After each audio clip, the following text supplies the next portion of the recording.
Hi guys, welcome to revision time. आज है 8 जनवरी 2025। चलिए आज के करंट अफेयर्स हम स्टार्ट करते हैं। अगर आप सभी को ये वीडियो हेल्पफुल लगे तो इसे लाइक ज़रूर कर दीजिएगा और साथ ही चैनल भी सब्सक्राइब कर लीजिए। इस तरह की कम टाइम की करंट अफेयर्स की वीडियो आपको हर दिन मिलते रहेंगे।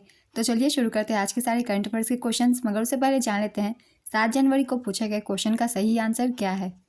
एसोसिएशन फॉर डेमोक्रेटिक रिफॉर्म्स की रिपोर्ट के अनुसार भारत में सबसे गरीब मुख्यमंत्री कौन है।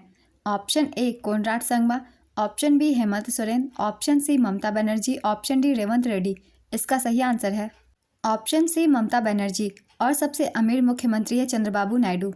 चलिए अब आज के करंट अफेयर्स हम स्टार्ट करते हैं।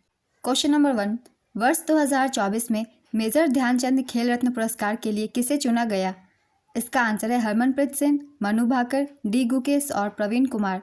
केंद्रीय युवा मामले एवं खेल मंत्रालय ने 2 जनवरी 2025 को 2024 के राष्ट्रीय खेल पुरस्कार विजेताओं के नामों की घोषणा की। पुरस्कार वितरण 17 जनवरी 2025 को किया जाएगा। इसका आयोजन राष्ट्रपति भवन नई दिल्ली में किया जाएगा। सभी पुरस्कारों का वितरण राष्ट्रपति द्रौपदी मुर्मू द्वारा किया जाएगा। आइए जानते हैं सभी पुरस्कारों के बारे में, किसे कौन से पुरस्कार दिए गए हैं।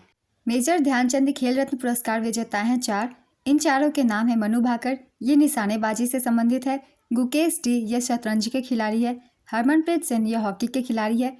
प्रवीण कुमार पैरा एथलेटिक्स हैं। इन चारों को दिया गया है मेजर ध्यानचंद खेल रत्न पुरस्कार। अब देखते हैं राष्ट्रीय खेल पुरस्कार 2025। मेजर ध्यानचंद खेल रत्न पुरस्कार विजेता है 4।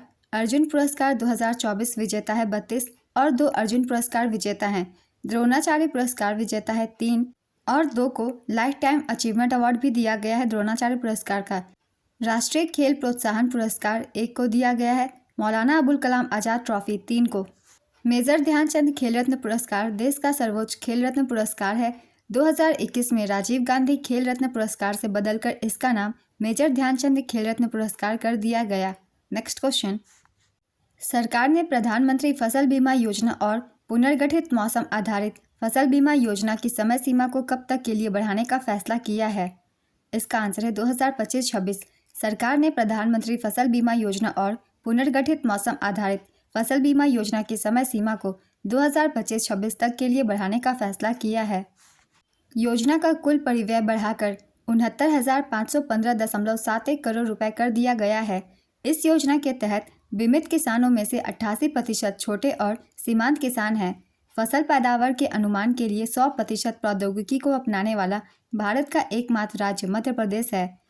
प्रधानमंत्री फसल बीमा योजना 13 फरवरी 2016 को शुरू की गई थी। नेक्स्ट क्वेश्चन, किसको अजंता एलोरा अंतर्राष्ट्रीय फिल्म महोत्सव 2025 में पद्म पाणि लाइफ टाइम अचीवमेंट पुरस्कार से सम्मानित किया जाएगा। इसका आंसर है सई परांजपे। सई परांजपे को अजंता एलोरा फिल्म महोत्सव में पद्म पाणि लाइफ टाइम अचीवमेंट अवार्ड से सम्मानित किया जाएगा। अजंता एलोरा अंतर्राष्ट्रीय फिल्म महोत्सव 2025, इसका आयोजन 15 से 19 जनवरी 2025 तक किया जाएगा। छत्रपति संभाजी नगर में संस्करण है 10वां। नेक्स्ट क्वेश्चन, प्रत्येक वर्ष विश्व ब्रेल दिवस कब मनाया जाता है। इसका आंसर है 4 जनवरी। यह दिन वैश्विक स्तर पर दृष्टिबाधितों के लिए बेहद अहम दिन है। इस दिन को लुईस ब्रेल नाम के शख्स के जन्मदिन के मौके पर 4 जनवरी को मनाते हैं। इस वर्ष की थीम है an environment of joy, equality and camaraderie. Next question, वैश्विक व्यापार में कितने प्रतिशत हिस्सेदारी के साथ भारत वैश्विक स्तर पर वस्त्र और परिधान का छठा सबसे बड़ा निर्यातक बन गया है। इसका आंसर है 3.9%। वैश्विक व्यापार में 3.9% बाजार हिस्सेदारी के साथ भारत वैश्विक स्तर पर वस्त्र और परिधान का छठा सबसे बड़ा निर्यातक है। इसके अतिरिक्त भारत के कुल निर्यात का 8.21% इस क्षेत्र से आता है। भारत के कुल कपड़ा निर्यात का लगभग 47% अमेरिका और यूरोपीय संघ को जाता है, जो उन्हें महत्वपूर्ण बाजार बनाता है। ऊनी और हथकरघा वस्तुओं के निर्यात में क्रमशः 19% और 6% की गिरावट आई है। नेक्स्ट क्वेश्चन, हाल ही में किस देश में बढ़ रहे ह्यूमन मेटापोन्यूमो वायरस का प्रकोप कोविड-19 महामारी की याद दिला रहा है। इसका आंसर है चीन। चीन में मानव मेटापोन्यूमो वायरस मामलों में वृद्धि हुई है, विशेष रूप से उत्तरी प्रांतों में, जिसमें अस्पतालों में भीड़ बढ़ रही है। HMPV यह एक श्वसन वायरस है जो ऊपरी और निचले श्वसन संक्रमण का कारण बनता है। इसे 2001 में पहचाना गया था। इस बीमारी के लक्षण हैं खांसी, बुखार, नाक बंद होना और सांस लेने में कठिनाई। गंभीर मामलों में न्यूमोनिया भी हो सकता है। इसका प्रसार श्वसन बूंदों के कारण हो सकता है, निकट संपर्क और संक्रमित सतहों के माध्यम से फैलता है। रोकथाम के उपाय हैं हाथ धोना, मास्क पहनना, निकट संपर्क से बचना और बार बार छुई जाने वाली सतहों की सफाई करना। चीन की राजधानी है बीजिंग, मुद्रा रेनमिनमी युआन, राष्ट्रपति शी जिनपिंग। नेक्स्ट क्वेश्चन, जनवरी 2025 में किस राज्य सरकार ने विद्यार्थियों के बीच 15 दिवसीय पठन अभियान शुरू किया? इसका आंसर है महाराष्ट्र।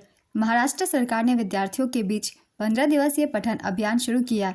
इसकी अवधि 1 से 15 जनवरी 2025 तक की होगी।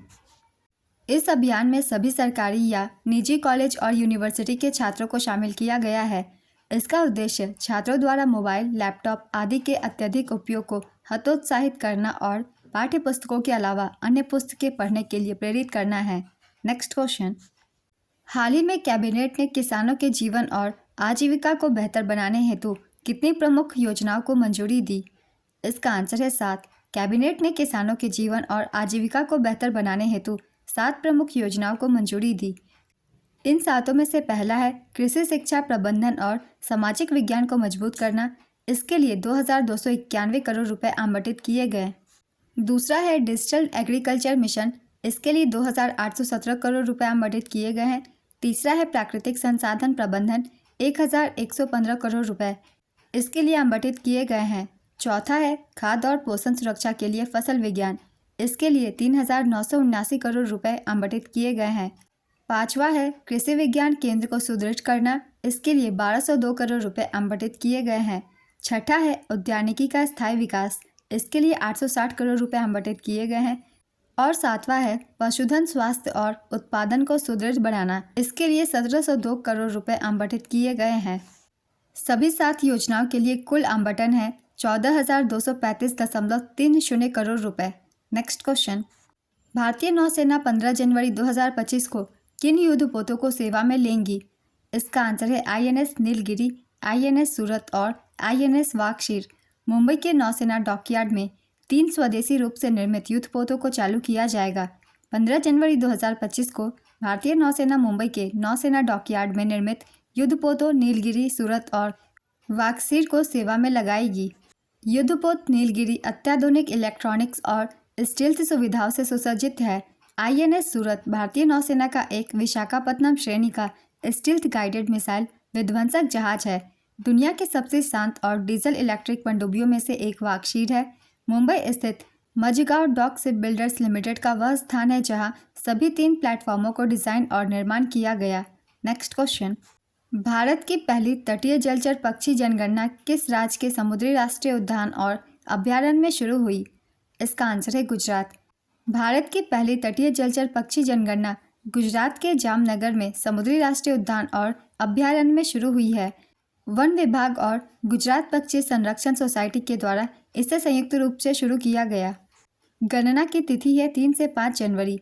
BCSG पक्षी संरक्षण जनगणना गतिविधियों और अवलोकन के लिए एक स्वैच्छिक संगठन है।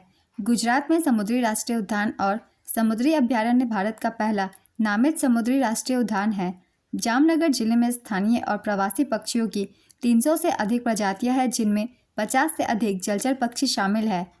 नेक्स्ट क्वेश्चन, हाल ही में वन पारिस्थितिकी तंत्र को हरित सकल घरेलू उत्पाद से जोड़ने वाला पहला राज्य कौन सा बना?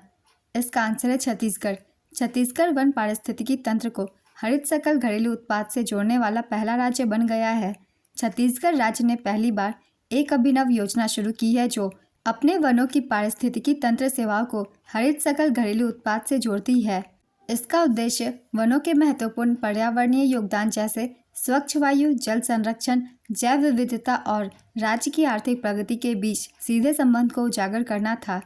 नेक्स्ट क्वेश्चन, हाल ही में किस राज्य या केंद्र शासित प्रदेश ने पुजारी ग्रंथि सम्मान योजना शुरू किया? इसका आंसर है दिल्ली। दिल्ली के पूर्व मुख्यमंत्री अरविंद केजरीवाल ने पुजारी ग्रंथि सम्मान योजना शुरू किया। इस योजना के तहत हिंदू और सिख पुजारियों को 18,000 का मासिक मानदेय दिया जाएगा। इसके लिए हिंदू और सिख पुजारियों को पंजीकरण करवाना होगा। इससे पहले अरविंद केजरीवाल ने बेरोजगार महिलाओं को 2100 रुपये प्रति माह वजीफा देने के लिए महिला सम्मान योजना शुरू की थी। आज के करंट अफेयर्स के सारे क्वेश्चंस कंप्लीट होते हैं। चलिए अब आज का क्वेश्चन देखते हैं क्या है। वन पारिस्थितिकी तंत्र को हरित सकल घरेलू उत्पाद से जोड़ने वाला पहला राज्य कौन सा बना? Option A Chhattisgarh, option B Gujarat, option C Delhi, option D Maharashtra. अपना आंसर गेस कीजिए या फिर कमेंट बॉक्स में दीजिए। अगर आप सभी को ये वीडियो हेल्पफुल लग रही है तो इसे लाइक कर दीजिएगा और साथ ही चैनल भी सब्सक्राइब कर लीजिए। इस तरह की कम टाइम की करंट अफेयर्स की वीडियो आपको हर दिन मिलते रहेंगे। फिर मिलते हैं अगली वीडियो के साथ। आप सभी को थैंक यू।